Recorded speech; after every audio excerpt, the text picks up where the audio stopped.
എന്തായി അവസ്ഥ? ഇപ്പൊ നിലവിലെ ഒരു വീടിന്റെ ഉള്ളിൽ രണ്ടുപേരെ കുടുങ്ങിയിട്ടുണ്ട്. അവരെ കണ്ടെത്തിയിട്ടുണ്ട്. അവര് എടുക്കുന്ന ശ്രമത്തിലാണ് ഇപ്പൊ നടന്നുകൊണ്ടിരിക്കുന്നത്. രണ്ടുപേരെ ഉള്ളതാണ് ഇപ്പൊ കിട്ടിയ ഇത് അനുസരിച്ച്. അനുസരിച്ചത് രണ്ടുപേരെ ഉള്ളൂ. അപ്പൊ അപകടാവസ്ഥയിലല്ല അവർ അല്ലേ? പെട്ടെന്ന് എടുക്കാൻ പറ്റും. അവർക്ക് അവസ്ഥ എങ്കിലും പറയാറായില്ല. അവരെ എടുക്കുന്ന ഒരു പ്ലാവിന്റെ അടിയിലാണ്. വീടിന്റെ അല്ല, നേരത്തെ ഒരു കുട്ടി എന്നൊക്കെ പറഞ്ഞിട്ട് അവരൊന്നും പെട്ടിട്ടില്ലല്ലോ അല്ലേ?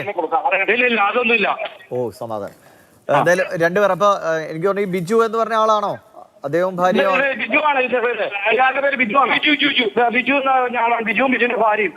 ബിജുവിന്റെ ഭാര്യയാണോ ഉള്ളത് അല്ലേ?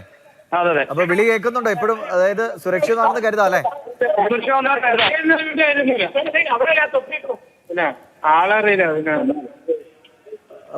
കൂടുതൽ ഫയർഫോഴ്സും പോലീസും ഒക്കെ എത്തിയോ ശ്രീമൂർത്തി? ശരി. എന്തായാലും വളരെ പ്രധാനപ്പെട്ട വിവരം. എനിക്ക് തോന്നുന്നു പ്രേക്ഷകരുടെ ശ്രദ്ധയിലേക്ക് രണ്ടുപേർ മാത്രമാണ് വീട്ടിനുള്ളിൽ കുടുങ്ങിക്കിടക്കുന്നത്. അവരെ കണ്ടെത്തിയിരിക്കുന്നു. അവരെ പുറത്തെടുക്കാനുള്ള ഒരു ശ്രമം നടക്കുന്നു എന്നാണ്. അതായത് അവർ കമ്മ്യൂണിക്കേഷൻ നടക്കുന്നുണ്ട്. അതായത് വലിയ ഒരു ദുരന്താവസ്ഥയിലല്ല അവർ എന്ന് മനസ്സിലാക്കുന്നു. ചിലപ്പോൾ പരിക്കുകളൊക്കെ ഉണ്ടാവും എങ്കിൽ പോലും അവരെ വേഗത്തിൽ പുറത്തെടുക്കാൻ കഴിയും. രണ്ടുപേരുള്ളൂ. നമ്മളിപ്പോൾ അതിലൊരു സ്ഥിരീകരണം കൃത്യമായി വന്നിരിക്കുന്നു.